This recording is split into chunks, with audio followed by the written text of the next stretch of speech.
Hi, everyone coming in.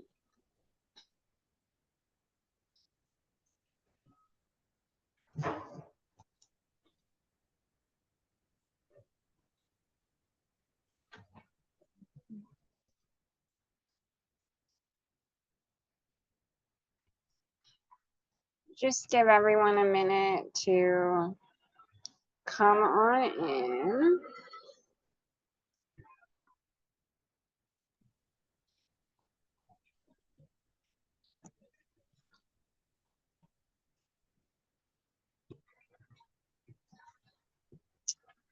Okay, so hello, everyone.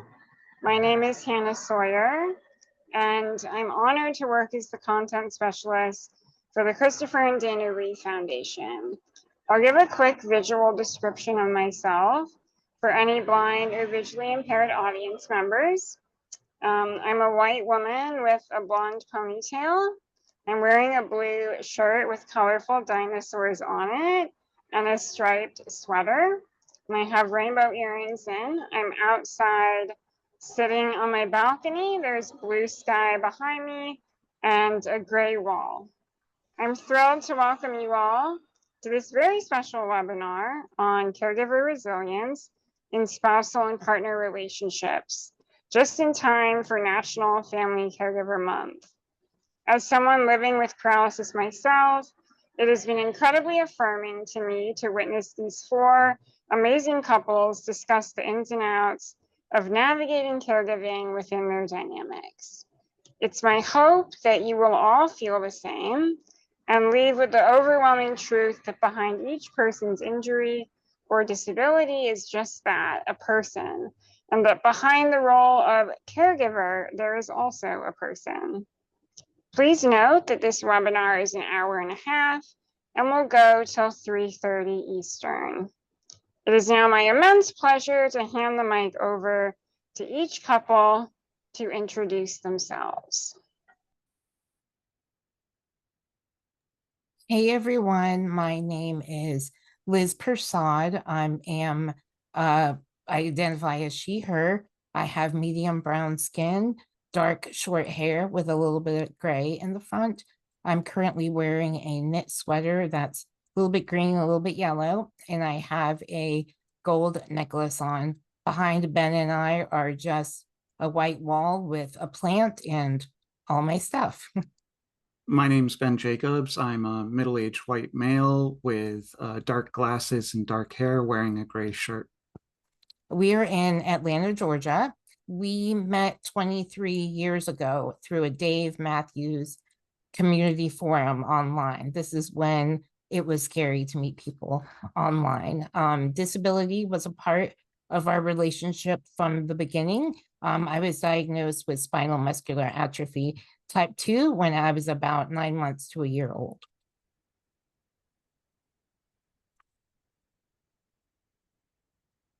Hi, everybody.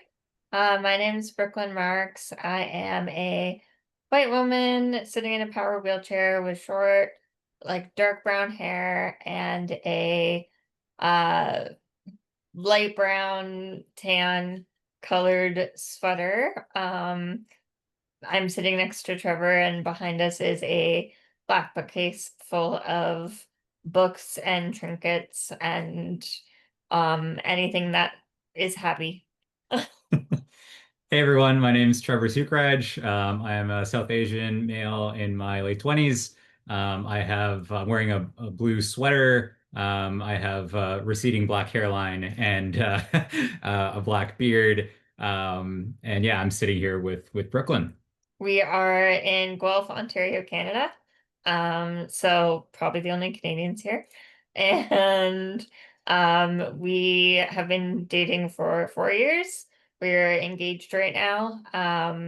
And yeah, we met online through the app Hinge, and just kind of chatted, and over time we connected well, and now we're here. Great. Good afternoon, everyone. I'm Howard Menaker. I'm a white man, 73 years old, with white hair and a white beard. Sitting in my manual wheelchair next to Patrick Gossett, who will introduce himself in a minute. We're in our apartment in Washington, D.C. I'm wearing a lavender crew neck sweater, and behind us is our apartment with some artwork on the wall and on the shelves. We met 46 years ago and have been together ever since. We were married in 2010, and I sustained a T3 injury in 2014. Patrick Gossett, hello everybody. White male, 70 years old, white hair, full head of white hair at 70s, okay, and wearing a blue sweater.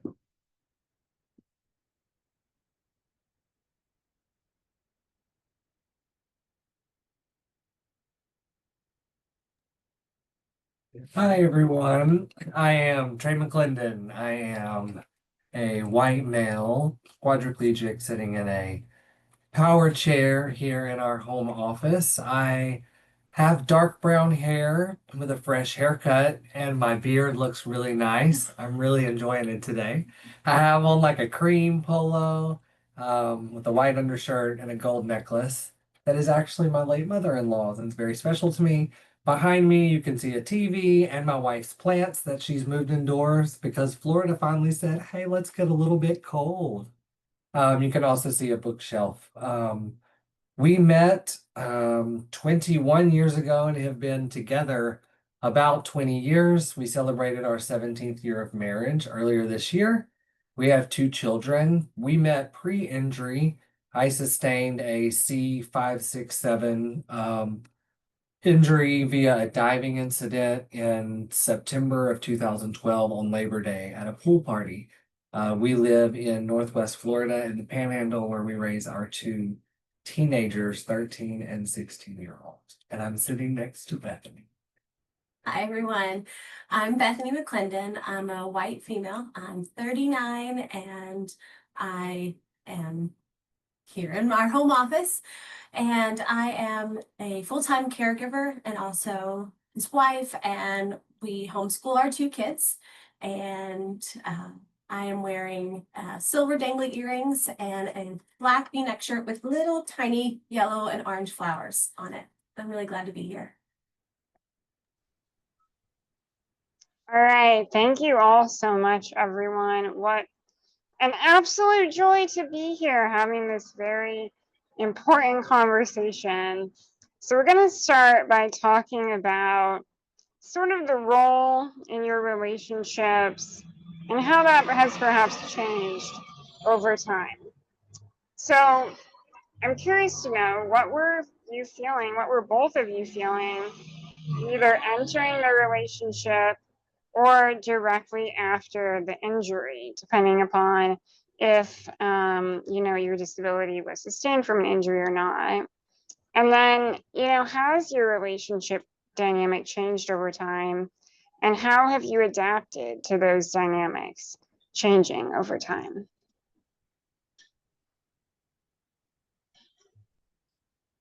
I know, oh, sorry. It's us. Oh, it's us. It's us. Yeah. So we'll kick it off. So Brooke and I met, as she mentioned, on Hinge, so dating app. Brooke was quite upfront about her disability. So the images showed her in her power chair, doing different types of activities. I think entering the relationship, there's a lot of uncertainty, right? I had never been in a relationship with someone with a physical disability. So there's a lot of questions of what did that actually entail. But I think, the priority is the connection, right? So do you meet someone that you feel connected to, that you find attractive, that you can build something with? And I think that's how I was thinking about it, is, hey, this sounds like a really cool person that we have a lot in common with. So let's see what happens. We actually did our first date over FaceTime because I was living in Toronto, which is about an hour away from where we are now. And usually FaceTime, we've all been on Zoom calls and stuff that can be pretty short and awkward. And I think we probably chatted for 2.5 or 3 hours and really had a good connection, and then ended up meeting in person after that. So that was kind of the start, and navigating things through there of how do we understand, like, communicate with each other quite well. You know, how do we do things like activities that I was used to, you know, doing with a partner that is different or not possible with someone that has a disability. But also as we've progressed in our relationship, going from, you know, dating to getting, you know, engaged and getting a house together, a lot of those conversations just kind of snowball in terms of importance and challenges, but also a lot to kind of discover as well. Of like when you have a really good foundation and base, it's the same as any other relationship, right? You're going to have you know, challenges and stuff you have to run into, but I'm really grateful for Brooke and kind of her like ability to communicate. And I think just from, you know, having a disability, having to be upfront about things related to the disability, but also just more broadly, like being able to communicate a lot about how she's feeling, you know, what she's looking for to feel, you know, good in the relationship. So I think that's something that's really just blossomed over time. Maybe if you want to talk a bit about the first date and some of the your feelings. Obviously was more hesitant and nervous about dating because when you have a disability, you're obviously there's different stuff that you need that are not super common to have on the first date when you first meet someone. And so one of the stories that always stands out for us is I guess it was the second date because the first one was online, but when he first came to Guelph and we had our first in-person date, obviously helping me with like cutting my food or lifting the straw closer for me to reach and stuff like that. But we actually ended up going for ice cream and it was super windy and the ice cream ended up all in my hair and I had to make him get a napkin and like wipe ice cream out of my hair, which is not a traditional thing that you do on a date. Typically, that's not something you have to ask for someone that you just met to help you with. So, it's just a lot about communication, and it's something that we actually have found so many like endearing, comedic stories over time from moments like that where you just have to like lean into the awkward and let it do what it's gonna do. So, yeah. I would just say that what Brooklyn and Trevor have just talked about, which is communication, was really key. We had been together over 30 years when I had my injury, which came from a back surgery that didn't go well, needless to say.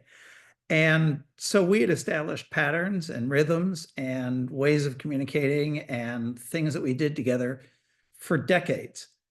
And obviously, once I was injured, everything changed.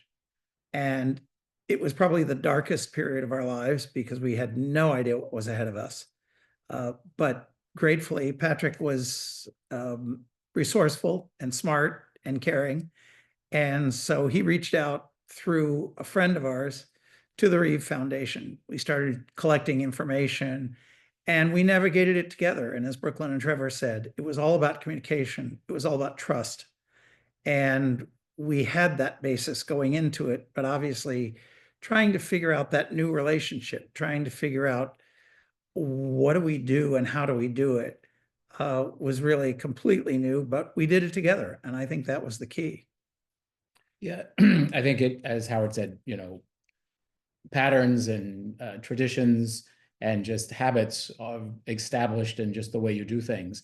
And when Howard was injured in the hospital for 45 days initially, it was learning what to do and watching and asking a lot of questions and becoming very frustrated because the doctors would, and all the attendants, when you'd ask a question, the initial response was, well, everybody's different. And that just frustrated the hell out of me because of that. And it's like, well, there's got to be something going on here. But over the past 10 years, understanding that everybody is different has really been a positive because everybody has a different way to manage and different health issues that kind of come and go. And it is, you know, rewarding to know that you're making some progress. And in therapy with other people, seeing their progress is also helpful.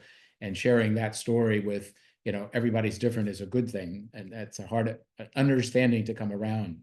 I think one of the items that was opened my eyes somewhat about a relationship is I had gone to my doctor about 2 months, 3 months after Howard's injury, and just for my annual checkup.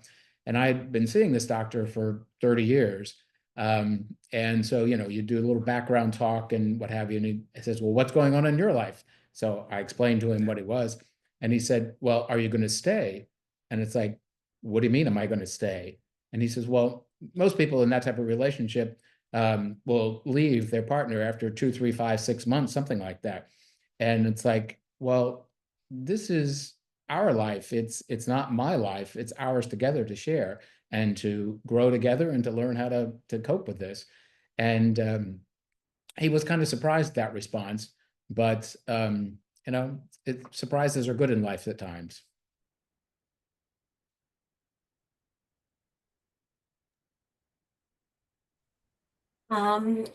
It felt like I had to start all over, learning a whole new language. The willingness to learn every day something new is a habit that we lived in our lives before he got hurt. And so understanding that, oh, we have this new injury, we can't just incorporate new habits. The things that were existent in our lives beforehand, habits or ways of thinking. And so having a positive outlook on, okay, this is what our life is. This is the life that we're choosing to live together. We're going to have kids. Okay, these kids are joining our life. And how do we incorporate that? We like to travel, or we like to, be spontaneous and go to the park or go to the beach, and incorporating kids into our lives. Okay, how do we do this? And looking at incorporating an injury,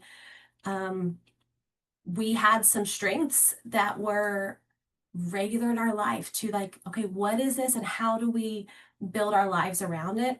Because the things that we struggle with, or the things that we're really good with, don't just go away when a sudden change in our life happens. It's not like, oh, I won't have that problem with like doom scrolling, or I won't have that problem with overspending or time management, mismanagement. Like those things don't just disappear, but they resurface. So learning how to have a positive outlook and a willingness to learn and try new things, and not like keeping it separate, but it's a part of our lives. Like, we're gonna have these kids. Yeah, we want to have kids. We want them to join this life with us. We want to make the most of every day that we have. Okay, we have an injury. How do we incorporate this and make the most of it? And living with it every day was one vein that we would choose to stay in. To like, hey, we can't change what's happened, but what can we do with what we have,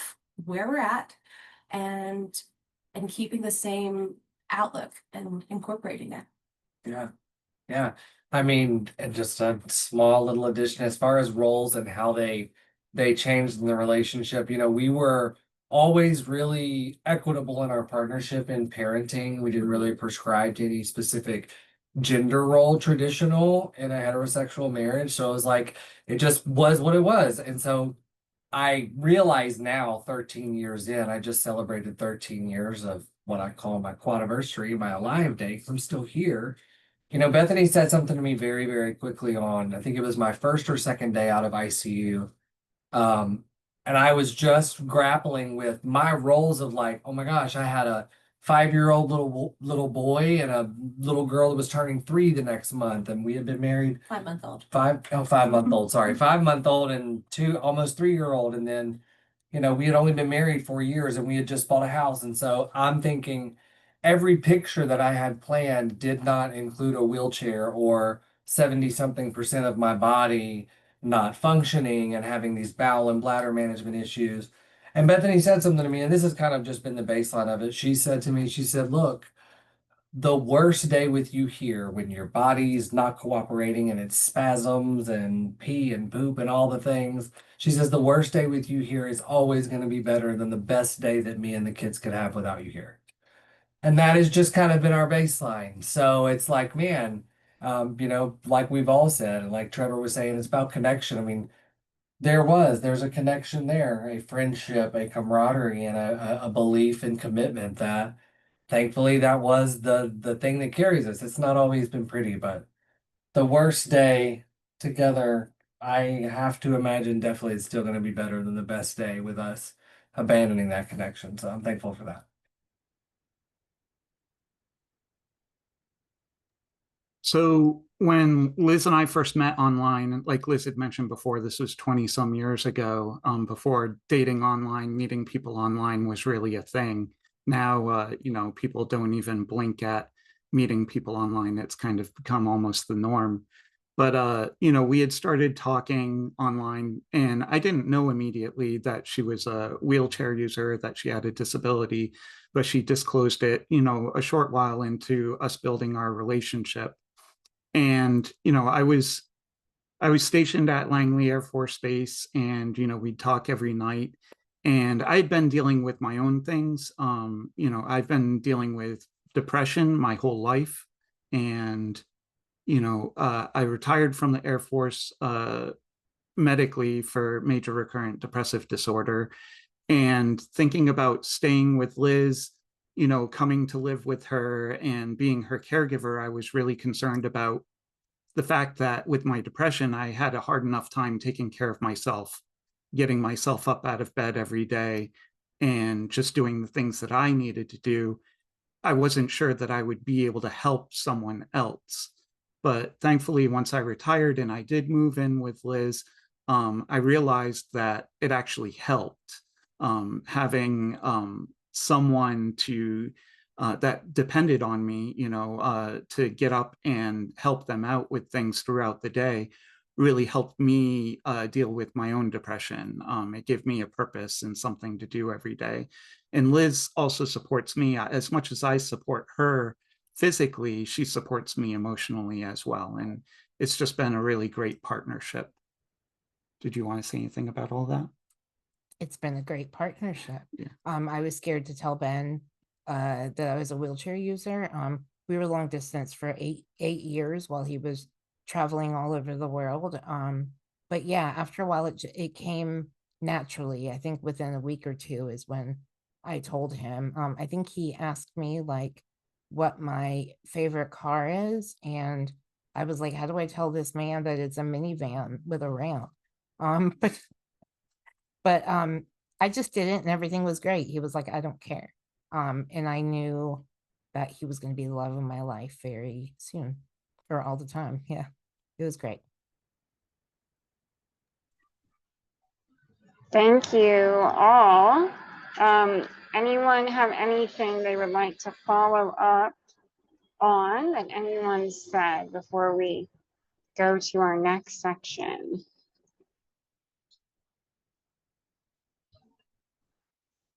No worries if not. Okay, wonderful.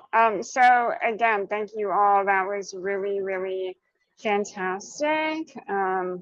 Really, really wonderful to hear about how both of you, all of you, are supporting one another in your relationships. I'd love to hear a little bit more about how each of you have adjusted to life with your partner. So both if the caregiver, the individual providing the majority of the care, because I think in a relationship, right, every party is caring for the other party. But the individual providing the physical care, if you could talk about your experience adjusting to that role, and then also the individual receiving the physical care, if you can discuss the experience of adjusting to having your partner provide care for you. Sure, I'll go ahead. I have a really unique experience that I got to experience Trey as a caregiver for me before he was injured in our marriage, like having kids, and had difficult pregnancies with both my pregnancies before he was hurt, and going from like where I cooked dinner every night to immediately I was like unable to cook, and I'm like, I can't do that, and hey, I need help with this postpartum care, or the willingness to be like, hey, I need you to go to the store. These are the things that I need. And know that the trust in our relationship and the connection that we had was both ways at all times, of like, if there is a need and if I can find the words to say, hey, I need this, knowing that your willingness to do what was within your power to help. Like, I don't know, I don't normally do that, but I'm willing to try, or I'm willing to learn. That kind of approach and willingness. I have a really unique and fortunate experience that was a place that I get to reflect on as a caregiver now, post injury, for him to know I can give this, but also like it's just changing how he gives it back. And we support each other in our caregiver roles continually, still, like checking in with each other, like, are we taking care of our bodies? Are we hydrating right? Are we eating properly? But not in a shame way, but just like, hey, like, I care for your body with you, and you care for this partnership with me. And looking at those roles as fluid and supportive for each other, whatever the need is, emotionally or physically, and in parenting and in finances and in how we just live our lives and community members. Like, I got to experience that with you through multiple different seasons. So that's not to say it wasn't still a complete shock when the full like body caregiver role for another person came into like our life, but learning the new language, learning what all of the normal lingo is about, catheters or programs or transfers and, AD or having dysreflexic episodes, like whatever that is. Like, I had to learn a new language, and just the willingness to try and to communicate. But I remember feeling just as terrified and scared out of my mind when we left inpatient hospital, when I became the full caregiver. It was not unlike, exactly like, bringing home our baby the first day. We're like, they're going to let us take this baby home. They don't even know if we know how to take care of it, but they're just like, I remember thinking that about Don't you let guys. us walk out of here with this baby. Right home. Yeah. He has a disability. They couldn't Yeah. trust me. Yeah. Everything. Like, I just remember just like, hot flashes and sweating bullets, and feeling like, I don't know that I can do this, but okay, let's just try 24 hours. Okay, let's try 72 hours. Okay, did we make it? Okay, we can do this again. And just being honest about how every part takes new language. Like, it takes like, oh, like I had to learn the words to describe what he was needing, but it took a lot longer for me to learn the language to describe even what I was feeling. Like, the words for caregiver, stress, overwhelm, burnout, like all of those things were new for me to start to identify, like, oh, this is something that I've got to learn to work with or adjust to. And it's ever evolving, ever changing, but it has to start with me and learning and trying and communicating, because it is not easy learning lots of new things, and I don't always get it right, but we just keep showing up every day. Yeah, I mean, as we were preparing for this, that was one of the things that Bethany had kind of contextualized. Just like, it was like being a new parent. And I'll say, to an extent, being the cared for, it was like being a new child. I mean, it was like being a new baby. I mean, my body, I was 26 years old when I had this injury. I woke up that morning helping change diapers and put kids in car seat and bake jalapeno cornbread muffins for a party. And that evening I was in emergency surgery and ICU, and would never be able to replicate some of those exact role things again. One of the things we have here, and Hannah said it at the very beginning, was that Bethany has said along this journey is, behind every disabled person is the person, not just the disability. Behind every caregiving person is the person, not just the caregiver. So for us, adjusting, I mean, I'm realizing and hearing her say that, like, We went to a hospital. We went to the Shepherd Center in Atlanta. I recognize now how incredibly privileged and fortunate I was that I was there. We kind of went on their step down thing. So adjusting for me, I kind of had some training wheels. We spent a number of weeks inpatient after complications. Then we got to stay on campus where like you don't have nursing care, and that's different for me. I found a lot of comfort in the nurses and the doctors and them making rounds. That was my safety. Like I feel safe because I can press a button and someone's here. My therapist is down the hall. When we stepped out of that in kind of like the little fishbowl where they were still a medical button in the apartment, but we were providing, Bethany was providing the care. We were having our kids by ourselves.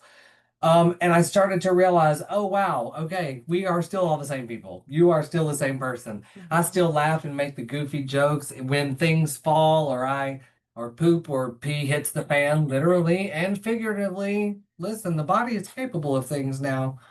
I'll just say you just got to remember that we're still people, and if you give each other grace for the same mistakes and same questions you had as you met each other, as you got to know each other, hopefully as you got to learn each other's bodies just as partners in general, like anybody would, disability or not. Keep that as the baseline and show up with grace, and you can adjust. It's just hard, and be honest that it's hard. It's okay. It's hard. Just keep coming back. So, yeah. Yeah, I love so much about what y'all just said, especially that the parent example. I think that's something that's weaved in for us too. Adjusting to being a caregiver, it's weird, right? It's weird as an able-bodied person to go from like I'm an entrepreneur, I travel a lot for work, I play a lot of sports, and then now having someone that there's the material side of caregiving, right? Of actually having to help with things that you don't think you'd have to help with, like bathroom and those kind of pieces. But there's also the emotional toll, right? And that can't be understated. That communication side, I know it's coming up with everything that y'all are saying as well, is so key, because if that's not happening early on, there's that resentment that kind of builds up, of like, now when I travel for work or I'm going places, Brick has overnight staff, PSWs that help out. So it's not a, hey, I'll jump on a flight and come see you in a couple of days and we'll reconnect. It's, I have to plan this out far enough in advance. I have to make sure like that's something that's built in. But the reason why I think I love the analogy again, Bethany and Trey on the parent side is we're family planning. We're planning to have kids, in the coming years. And that's something that I think we think about a lot as, you can't, when you have a newborn, jump out and go and do stuff right off the bat. Like you can't, you have accountability where you might have a big presentation the next day, but if they're keeping you up all night, you're going to wake up and you're going to be tired, and you have to figure out, how do I deal with that? Because that's the reality, right? So I think a lot of the adjustment to being a caregiver, it's hard. There's going to be awkward conversations and learning curves, but there's that communication and empathy side of like this happens to people in different, stages of life. And that's something where it's you have to figure out what works for you, and what that balance is, overall. But yeah, that's definitely been something that we're still navigating right to this day, of figuring out like what that looks like as we kind of get into new seasons of life, and how to navigate it. I don't know if you have. Yeah. Well, I think I had been very lucky to be in the disability community for a lot of time preceding us meeting. And so I had heard stories and, met friends and had a lot of people to hear how they made it work in their relationships, what worked for them, what didn't work for them.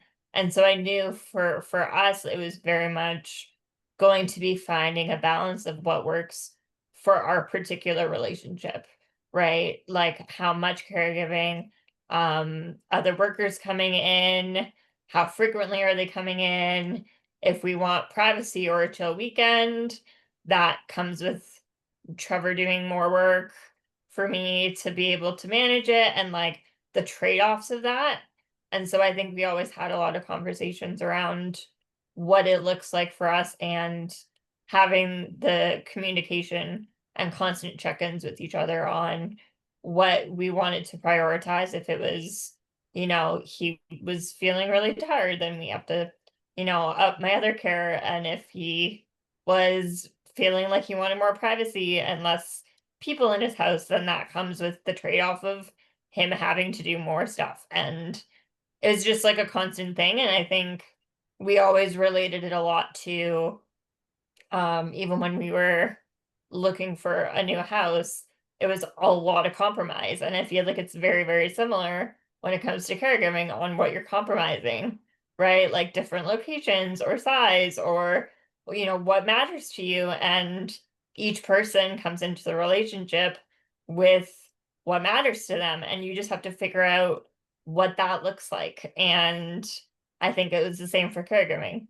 And we had tons of conversations on that.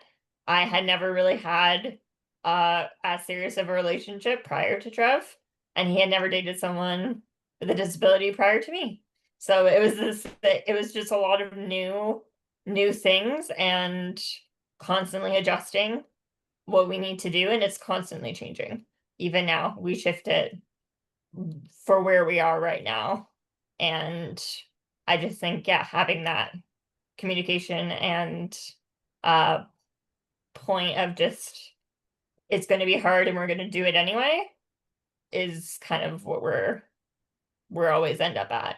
Yeah, the compromise side, especially, just to add on the, like there's going to be non-starters, and that's, I think, with the disability, like there's going to be stuff that we're not going to get a multi-story house, right? Yeah. Like that's something that, yeah, we like the aesthetic of it, but it's not possible. But it's no different than if your spouse has like a nut allergy. You're not going to say, well, I'm going to go keep it in the house anyways, even though it's going to kill you. Like there's that understanding of like, here are non-starters. But there's also, yeah, an understanding of like, here are things we can meet on. It happens in every relationship. It's just so obvious when someone has a physical disability because it's the thing you can't avoid. Whereas, in other relationships, I think it's something that it doesn't have to come to the forefront. But again, everyone's mentioned it. That's beneficial because that means the other things in the relationship that we might have swept under the rug or might not have talked so much about are part of that conversation, and it makes it a lot easier to do that. Yeah, Brooklyn, you said that you were still learning, and I think we feel that way. We're 11 years into my injury, but we're also 46 years into our relationship, and we're still learning for both of those reasons. And things change. I remember the night that we actually have an apartment in Washington, D.C. and a house in Rehoboth Beach, Delaware. We go back and forth for lots of reasons. And Patrick's on the city commission out in Rehoboth. And so he's got a lot of responsibility. He's got a lot of duties. And he would drive 2.5 hours out there for a meeting and then have his meeting, which would go on endlessly, and then come back 2.5 hours to drive back. And he was exhausted, and people would tell him, you look gray and you look tired. And it's like, well, no wonder. He's beaten himself to a pulp. And I remember the first night I said, you can go and you can stay overnight. I'm okay. And I have a home health nurse that comes a couple times a week. And I said, look, she'll be here first thing in the morning.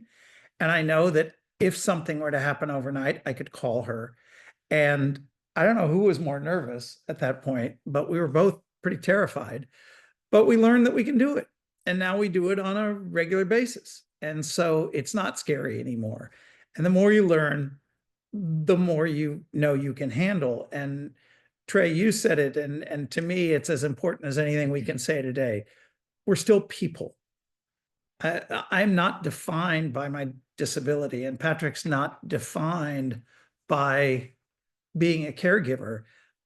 Again, we talked about this. He thought maybe he should give up his duties in Rehoboth Beach. And I said, no, you've got to do something other than care for me 24 hours a day. And he likes pipe organ music. I said, go to a concert. Even if I don't particularly like pipe organ music, I'll go occasionally, but that's your thing. You love that. We both love the theater. We figured out how to go together. So it's always learning and it's always adjusting. And if we're lucky, that never ends. I think one of the things you talked about, learning new language and what have you, and curves. Learning at 30, which many of you are in that, and learning at 60, there's kind of a different curve there. Yeah. So it takes a little longer and adjustments, and you get set in your ways and that type of thing. And one of the issues that I had trouble dealing with, honestly, is being in a profession for 55 years, leading a team, and the basically, when a team member would come to you with a problem or something, and it's like, well, if you come with a problem, you've also got to come with an answer. And, sometimes they show up with problems, multiple problems, and no answers, and send them back to the drawing board kind of thing. And that was happening to me because we would be presented with problems and I'd have no answers. So I felt like I was failing. And then you start doing your research and start reaching out and what have you. And then, maybe it's not the right answer, but it's an answer. And if it doesn't work this time, we're going to, tweak it a little bit and figure out how to do it differently the next time. Not necessarily right the next time, but just different. And you keep working until it works, So you're always adjusting and always kind of pivoting to figure out what will work, because a lot of time, not a lot of times, but several times you figure out how it works, and then something else changes in the equation, and it's like, okay, we've got to refigure this a little bit. But that's kind of have to look at it as that what keeps life exciting, I guess. Hey everyone, it's Liz. When Ben took over my care, I was a little nervous. Like I said, we were together for 20 years and living with my parents for 11 years. So my mom was doing my care and it slowly merged to Ben doing it. Sometimes it was both of them, and then it turned into him doing everything for me, especially as my mom aged. Like I said, I was nervous about him picking me up out of my chair. When Ben would come visit and take leave, we would actually stay in a hotel, just to be on our own. And there was one night we were getting ready for Hubba Hubba time. And Ben, I remember I was a little nervous and I was like, this is the way you pick me up, blah, blah, blah, blah, blah, blah, blah. Next thing I know, he just picks me up. Like, it was like, Liz, shut up, you're talking too much, and he just did it. At that point he was dressing me and things like that. And it just merged to being more in love. We traveled a lot. I retired from Georgia Tech, after 21 years of being a program manager. And when I had that job, it was a lot of traveling all over the country. And so again, Ben was my caregiver, obviously, during those times, but then we would go into work mode and just working with each other professionally. I remember being younger at muscular dystrophy camp, where everybody has some type of neurodegenerative process of just progressing. And there was, a camper there, and she fell in love with one of the counselors, and he would shave her legs, and it was beautiful. And I remember thinking, am I going to find a partner, a man that's going to shave my legs? And here he is. He always says, I would do anything for you. And so it also was a little bit nerve-wracking, and then just trying to, when Ben would like wipe my butt, right? And so I'm like, how can this man do that and still, want to be my, my lover, and moving into that intimacy part of our relationship. But it's not a problem now. We're all about it. So Yeah, a couple of things like people have all seemed to touch upon is like empathy and remembering that the person you're caring for is a person. I tend to think a lot about how I would feel if I were in Liz's position and how I would want to be treated, and that I would still want to have autonomy to some degree and control, and just all of the different things that I would want to be able to do or how I want to be treated. And I really internalize that and try to do my best to make sure that I reflect that in the way that I care for Liz. Another thing, like this willingness to learn, has really been a part of our life. Liz's disease, spinal muscular atrophy, is a progressive one. So she goes through periods where she is stable, but then she might have a time where she loses some more function. And so that's going to change like how we do things. But also, even without talking about that, people have good days and bad days. And so, you know, things might change on a day-to-day basis just because maybe Liz didn't sleep so well that night, or maybe I didn't, and we've got to pivot, like people have mentioned. Or even like a secondary condition or disability where Liz was diagnosed with colorectal cancer, and that changed a lot of things when it came to caregiving, and I had to learn a bunch of stuff for that. But again, underneath it all, I really think about, you know, this is a person and how I would feel in their position, and I just always want to do my best to support and to learn how to support as best I can for her.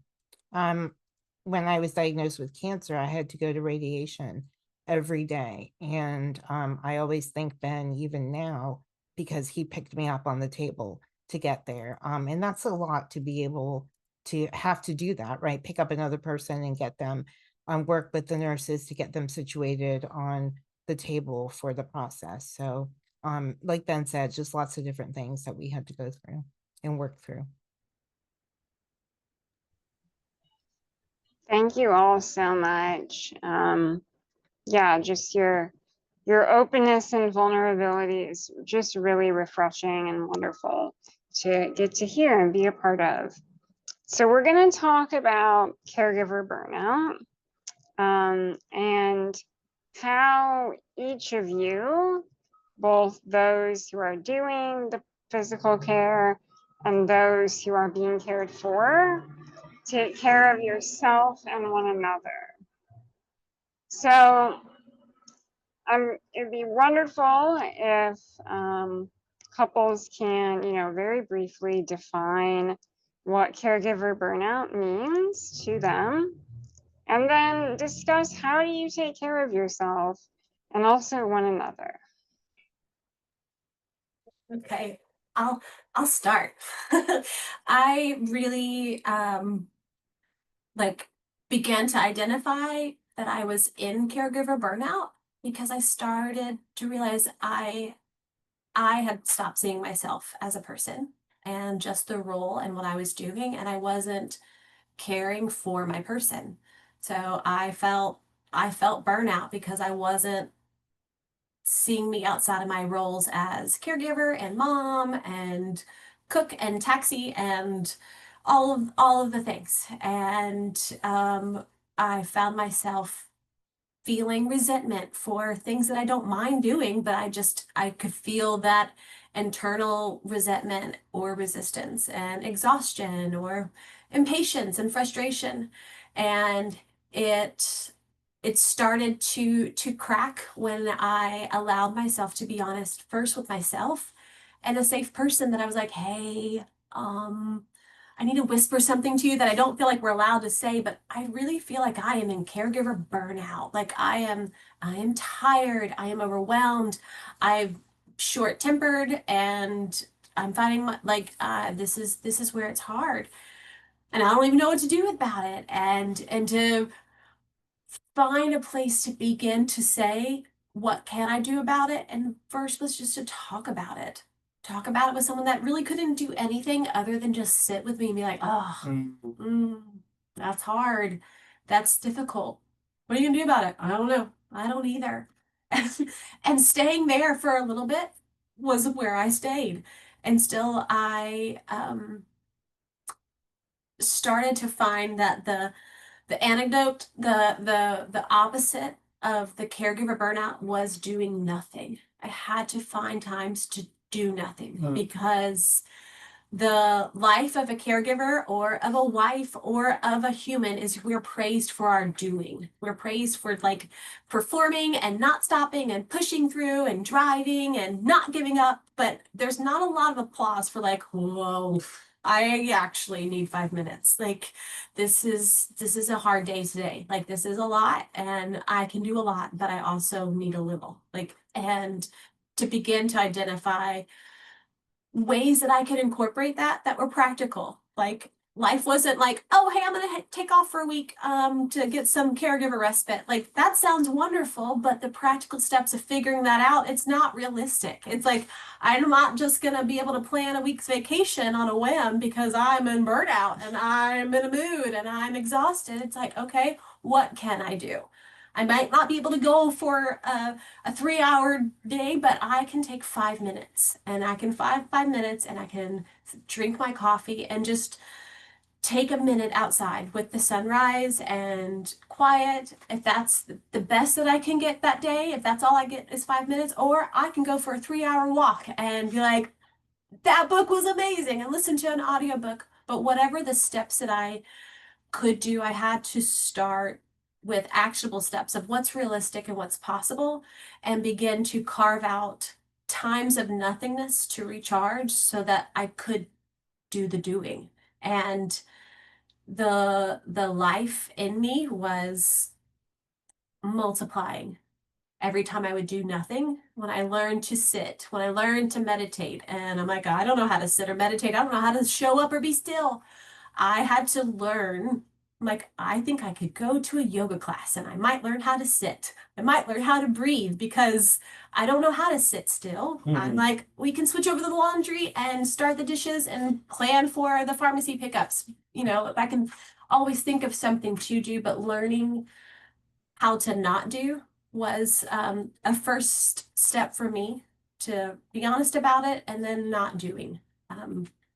Because the person behind all the giving needed time to do nothing, and I had to find what worked within our schedule and what was in my ability, and even those short little moments of respite for myself were rejuvenating and were healing and helpful to be like, okay, now I can do what I need to. I might need another 5 minutes after this next transfer, but I can do that. And being honest with myself and finding the words with my partner, be like, I'm going to start taking walks, or I am going to, in the summer, have a beach day by myself. I love the family beach day and packing up and loading up and doing all the things, but also like to walk out sometimes with nothing other than what I can carry in one trip sounds really nice. And I need the quiet and the simple, but I also balance that with our family time and incorporating of what's practical, what's doable, and what's life-giving to me, what's life-giving to you and to our family. Yeah. Yeah, and for me, just as the cared for person, I mean, we can sense when our caregivers are feeling burnout. I mean, there are the things that you mentioned, feeling that resentment growing, that irritation, that short fuse.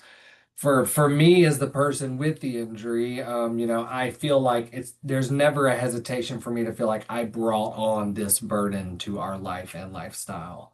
So I can often retreat into my inward kind of shame cave and guilt cave of, for me, where I'm noticed. I mean, I can. I mean, because then who's going to tell me it's not sad? Yeah, it sucks. It's sad. It sucks that it's not as easy and things aren't just accessible. But for me, it's noticing.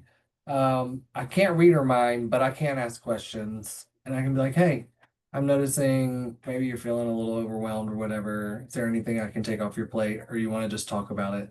But I am realizing that, like Ben mentioned earlier, if I put myself in her place as the caregiver, I would probably want to be having a person that I'm taking care of that just says, "Hey, I know I might not be able to get up and change this, but I can recognize if I was where you were, I would feel really stretched and it would be hard to be patient and just really appreciative." So it's asking and being open to hear the question without knowing you might not be able to change it, but to be able to witness and hold space for somebody is pretty impactful.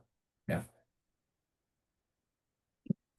I think, it's early in my teens and early 20s, I battled with weight, and I topped out at about 220 pounds. And I would see someone that I thought, well, I could have a relationship with this person if I lost some weight.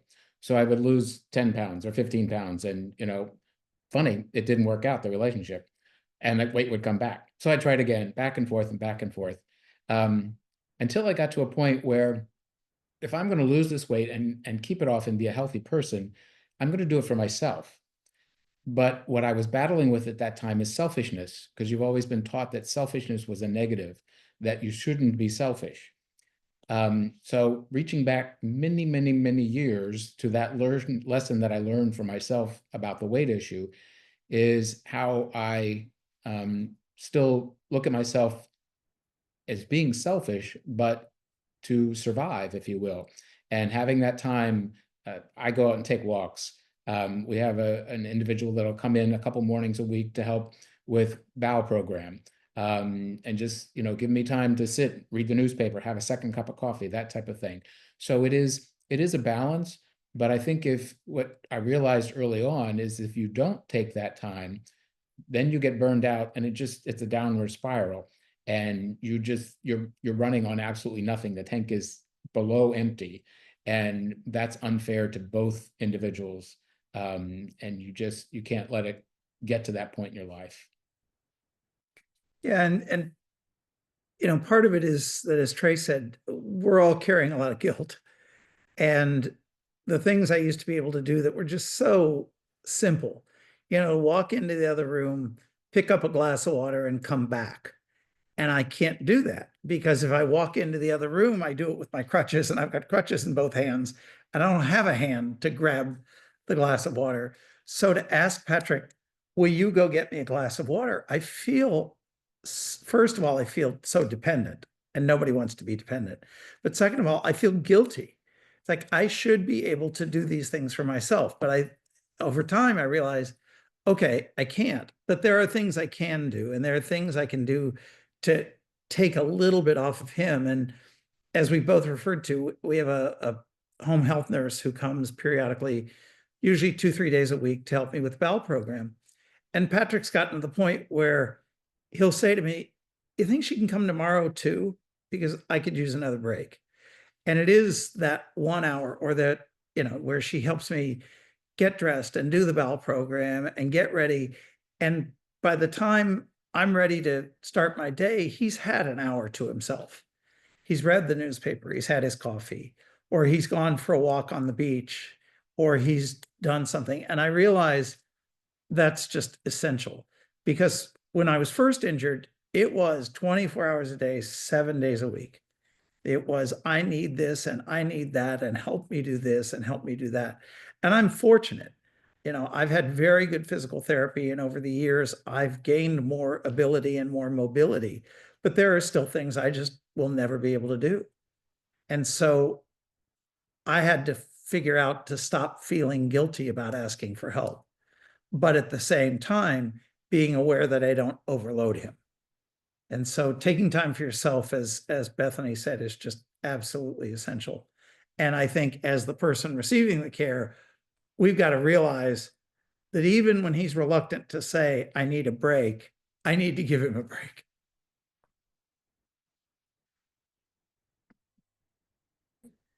Yeah, I definitely vibe with everything that you guys have said so far. I think I've always been super sensitive to noticing and reading other people's emotions, and I can always tell if there's like more irritability or more like frustration or like an underlying tone, that like I can almost tell when Trev is in burnout before he's even in burnout, like before he realizes it even. And so I think constantly trying to do those check-ins and take weight off where I can is always something I've tried to like do. So I have quite a few PSWs that come in to help with care, and that's often the opportunity where Trev is able to do what he needs to do, very similar to what Howard and Patrick described. Just like tag teaming it and um letting him get that break, and doing my own internal work as well about it not being, it's not wrong for me to need the help, and it's also not wrong for him to be tired for giving the help. And so that balance is just something that we talk a lot about, and we're try to be as proactive as we can about it, because it builds up quickly, right? Like it's a very slippery slope. It'll be chill for a bit and then it just goes down real quick. So you kind of have to be really watching for it. Do you have anything to add on that? Just maybe that you need those reserves, right? I mean, where everyone who has a disability knows that it's not predictable. So if you're burnt out as a caregiver and then something happens, like Brooke, unfortunately, got quite sick earlier this year. And that's when you're, similar, maybe Howard, what you were saying, right? Like that was 24/7 when you first got injured. A lot that's when you have to be on. There isn't time to take those breaks because of how much is going on. So yeah, it's unpredictable. So you almost need to make sure that you're in a good place because you don't know when that stuff can happen. And knock on wood, it doesn't. But if it does, like that's where the responsibility as a caregiver really has to be to show up. And if you're operating at 10 or 15% at that point, then that's where like things can get really, bad for you as a caregiver, but also not being able to show up when you need to. I wanted to mention real quick that not only I have a very similar routine as other people have talked about here, where I tend to get up a little bit earlier than Liz to be able to make myself breakfast and to read up on news and just to have that little bit of time to myself before I start the day.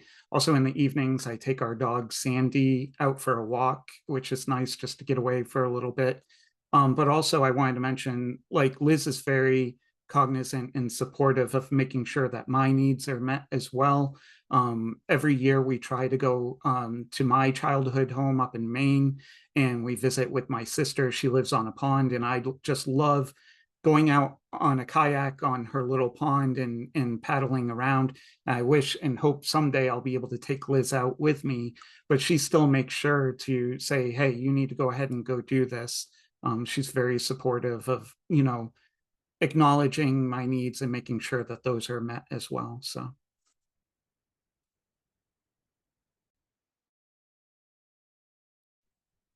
Okay, thank you all so much.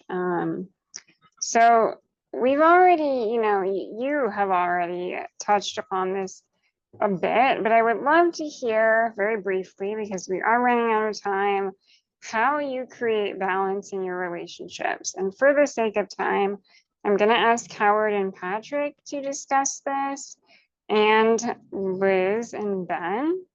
And then we'll go on to talking about how you each connect with one another and what intimacy looks like.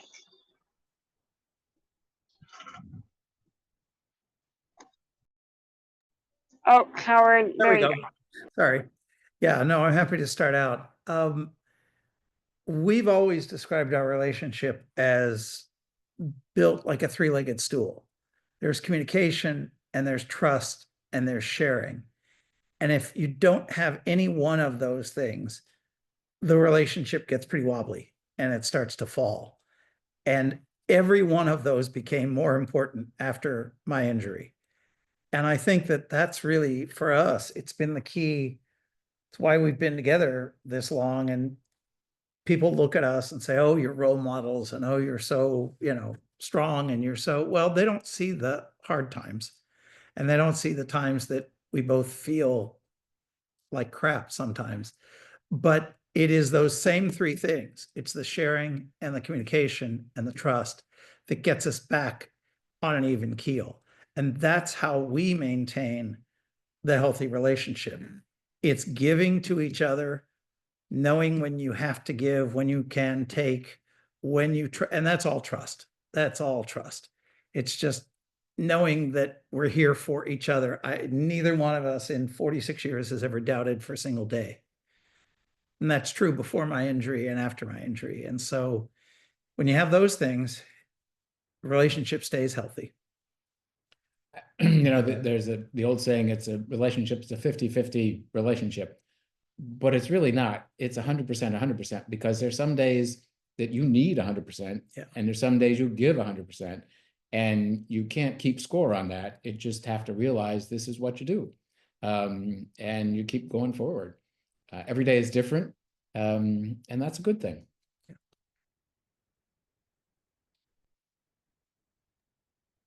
I think the word here is balance, balance, balance. I've been focusing on that in life in general, but specifically relationship with Ben for quite a while now.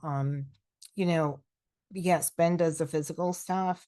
I don't think people think about how much mental work, and what is in your brain when you have a disability. I enjoy decorating and beautiful aesthetic, so I decorated our home. Ben's been doing a good job, but I'm the primary one to decorate and do all those things that make the house beautiful. Even getting groceries like online or meals delivered, getting things in the pantry that we need. Sometimes we work on that together, but it's, mostly me getting the stuff. As far as like other things in life, again, I'm doing calendar, doctor's appointments, putting all that together. We have a to-do list when it comes to Ben. It's called Ben You Do. And there's one for me, Lizzie Do, and then there's one for us together. And that works really well because that's helping for us to keep that balance.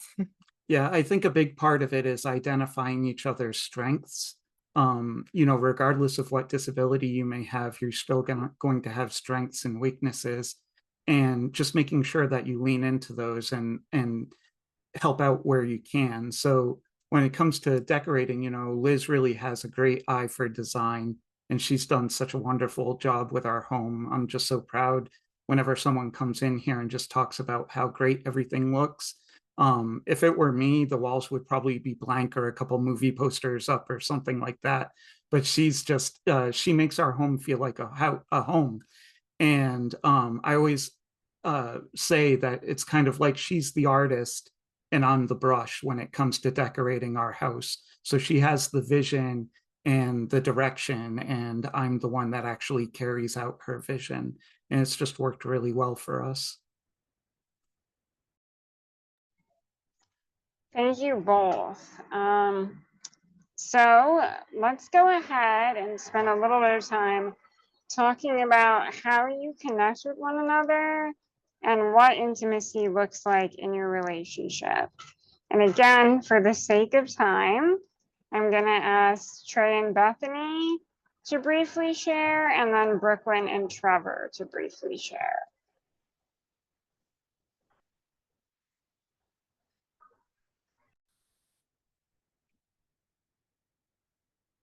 So for us to talk about intimacy, like the place that I start is it's really, really hard to not be stuck in comparison, but it really is where so many people get stuck. And it's so unfortunate that it is not often from a lens like the media, from our communities, everything intimacy wise and what's expected is from an able-bodied perspective only, and from a very limited assumption of this is just what intimacy is supposed to look like, and if you don't have that, then you must not have intimacy. And that was a place of communication that was a part that we just had to talk about. We can't be stuck in comparison to even what our life and intimacy was together previous to injury, or in comparison to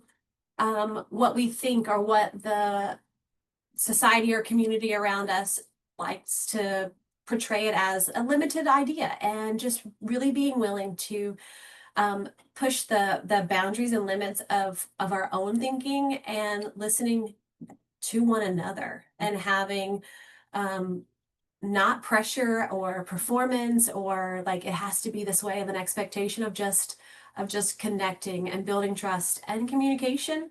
But the being stuck in comparison can be such a killer for yourself of intimacy, and in a relationship of thinking, oh, what it could be like, or what it used to be like, or what I expect it to be, but being willing to allowing their relationship to change, to evolve, to be nurtured, and to serve what it is that you need at that time. And communicating that with a lot of laughter, and a lot of trial and error, and a lot of, okay, maybe next weekend, or like, oh, this isn't the time because it's the, kid's birthday, we're going to be decorating the house, or they're just being willing to change our plans based on what either of our bodies or either of our hearts or either of our minds need.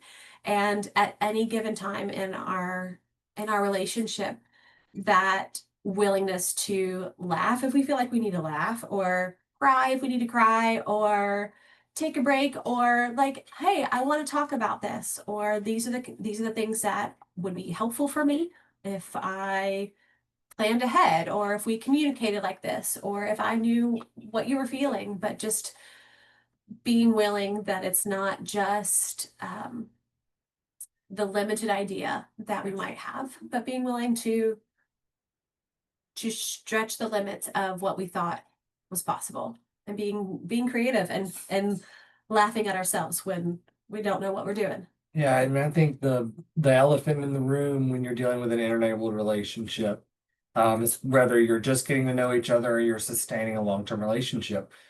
As part of our dimensions of wellness as humans, like sexual and intimate health is really important. And so a lot of times, whether you're broaching that new dating relationship or you're reinventing the wheel after being injured, like it's just vulnerable. And for us, it was, let's remember how it was as we were learning and exploring each other's bodies and time together when we were first together, when we were able-bodied, and we can still bring that same nuance here.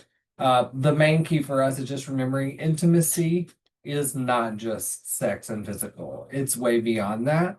And the great thing is disability does not limit you or refrain you from being an emotionally available person to build your intimacy on. So keeping that's a big factor for us.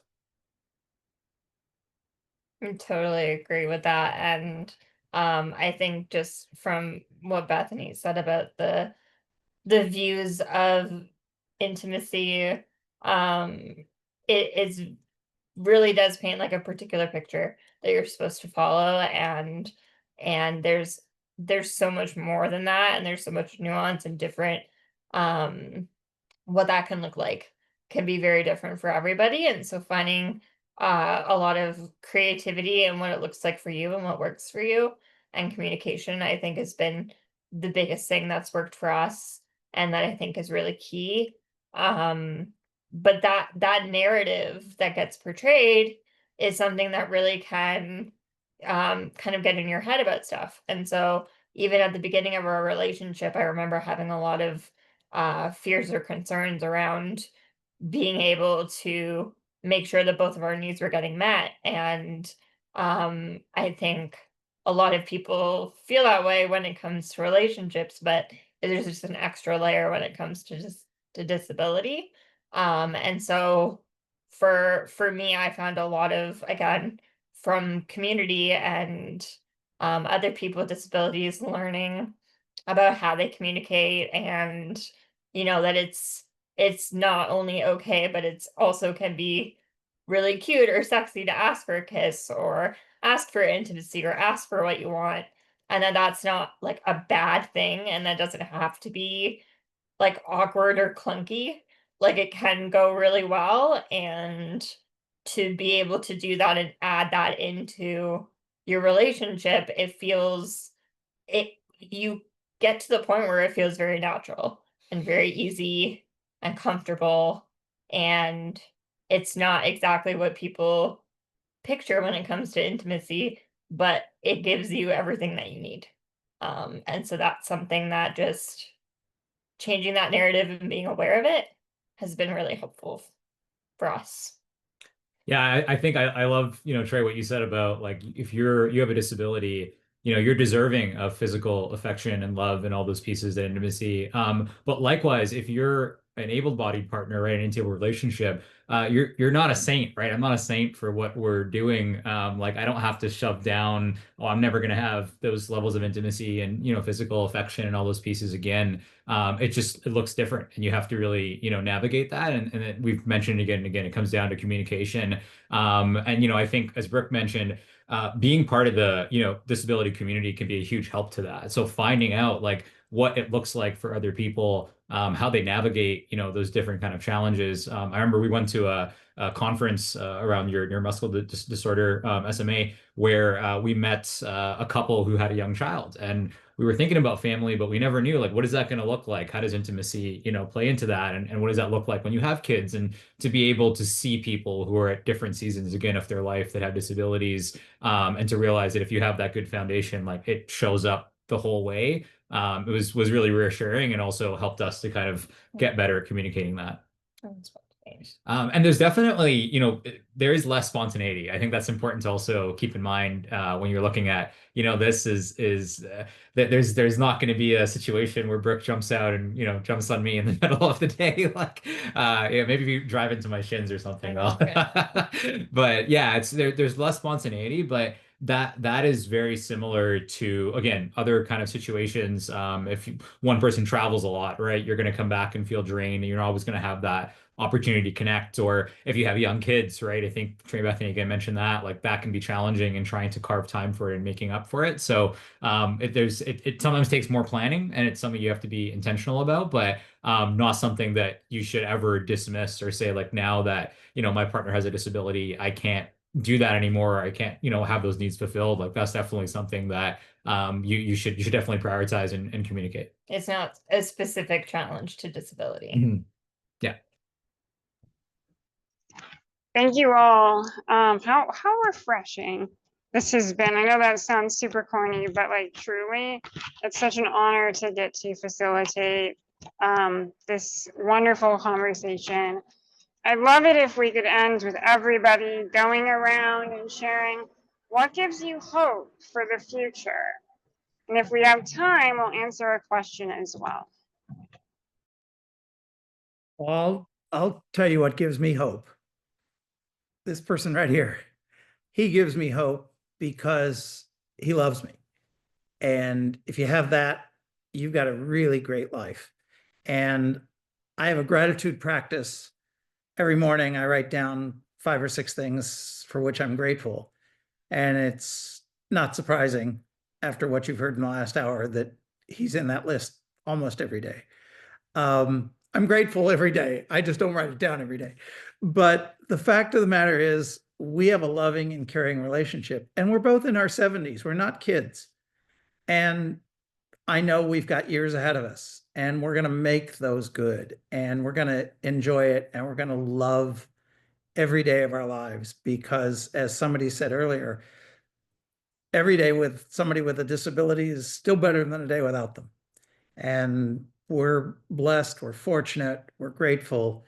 And like I said, we love each other every day. So that gives me hope. I said it quite well, and I not to put words in my mouth, but that's what we exist on, is communication and love, and just looking forward to the next day. I took up gardening as a practice, and it became a healing of my hope that I did not expect. I thought it was just going to be fun and make my house pretty, but it became a place where it was something that I learned to look forward to. And incorporating a disability, there's a lot of sad things that are coming, like, oh, that anniversary of that injury, or the thing that we didn't get to do, or the place that we couldn't go. There's lots of misses that are coming down the road, like, and lots of good things too. But gardening became a place where I found hope, because I could really, really, really look forward to the daffodils blooming in the spring, and the zinnias in the summer, and the things that I could hold on to. And it became a place that we share together. And it wasn't something that I knew well, but I also didn't know spinal cord injury well. And I also didn't know being a wife or being a mother well. And gardening just became another one of those things. And caregiving is one of the things that I also find hope in, and sharing that there is life every day worth living. Yeah. Okay, yeah. So here it is. That right there.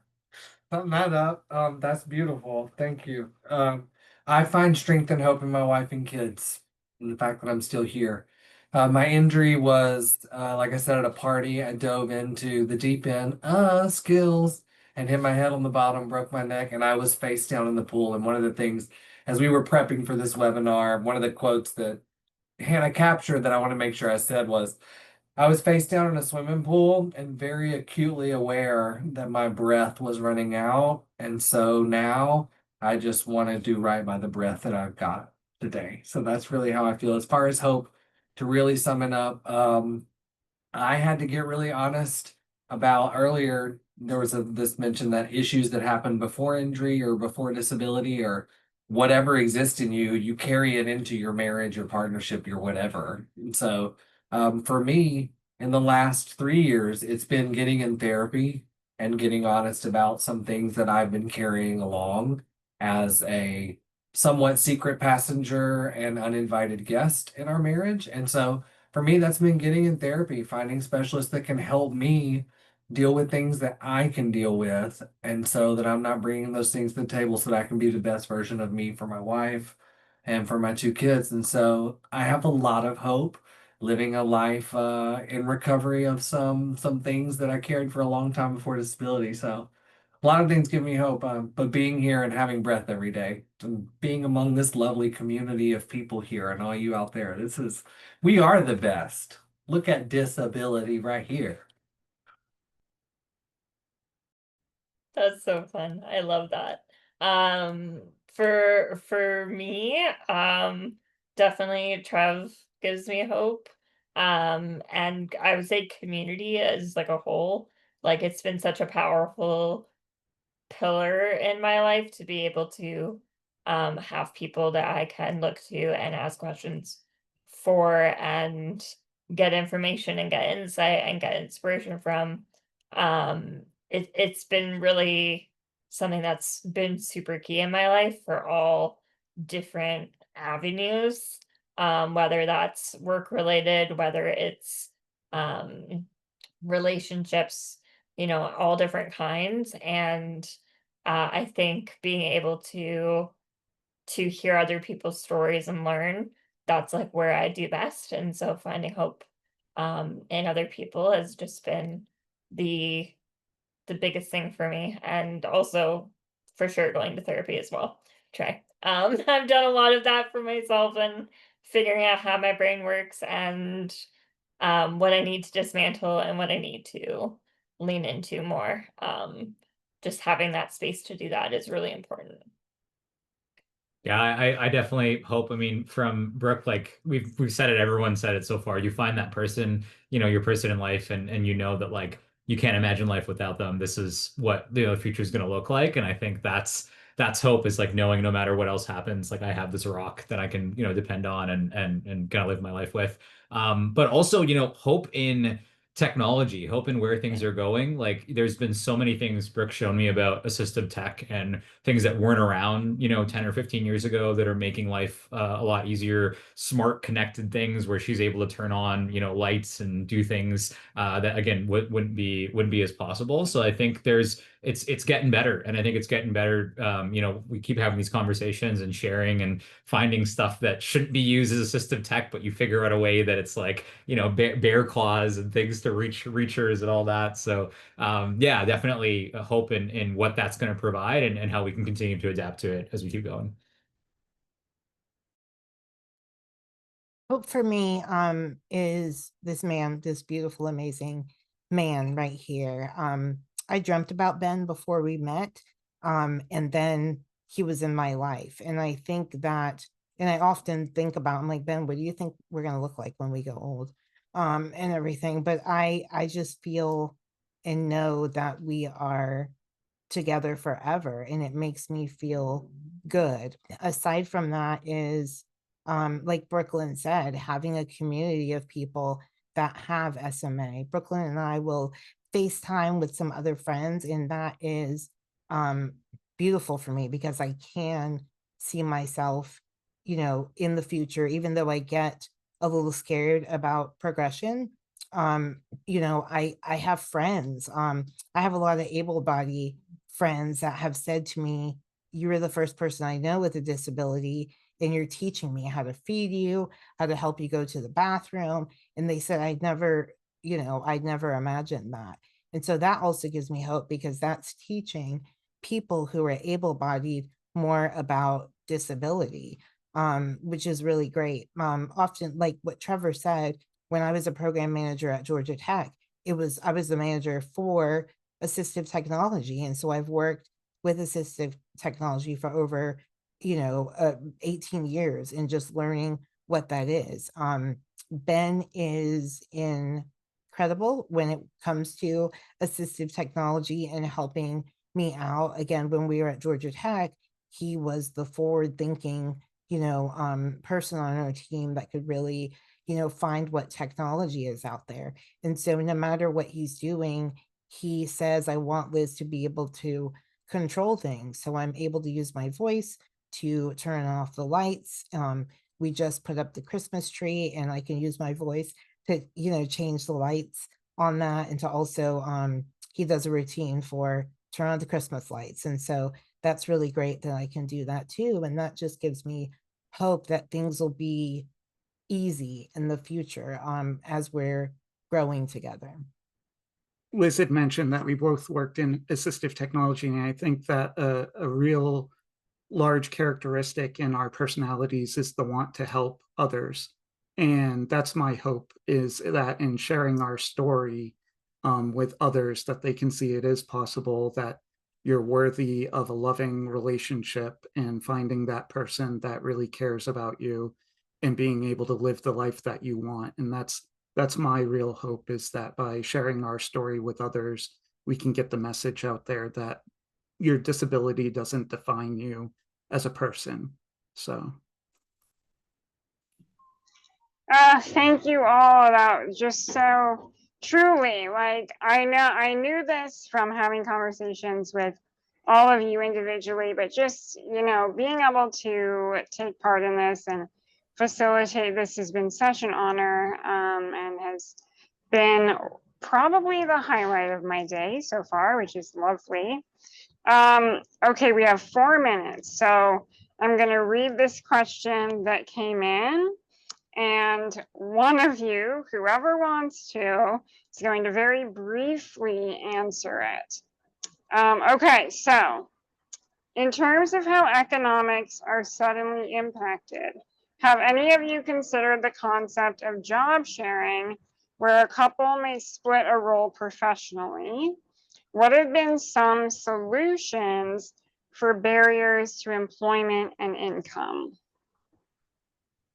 Got 3 minutes. Just glad they picked an easy one. Yeah.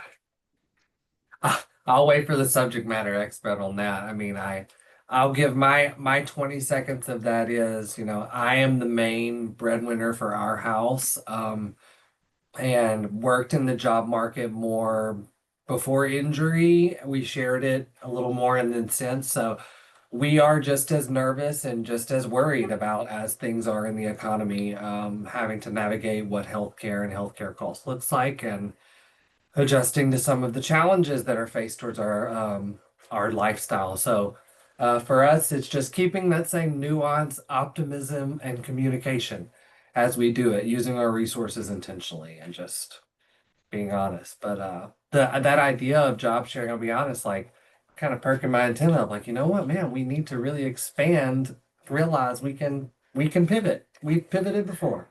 I'll do that. I'm just kidding. No, that's a great idea. Yeah, cool.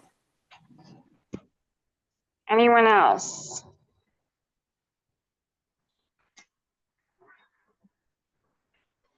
Okay, well, thank you all again so much. This has been truly wonderful to be a part of. Thank you very much to our ASL interpreters, to our closed captioner, to my wonderful coworker, Kelly Cam, doing the tech work behind the scenes, and to all of our amazing speakers, our information specialist, Anna Holly, wonderful coworker, and very knowledgeable, and to all of our wonderful attendees. This webinar will be available on our YouTube channel within the next week. All and right. shout out to Hannah for Thank the you, Hannah. ringleader to put all this together. I can't imagine that you do this so often. You are phenomenal. Thank you for everything, Hannah. Thank you guys so much. I appreciate Thank all it. of you. Have a wonderful rest of your Friday, everyone. Take care. Bye, everyone. Bye-bye.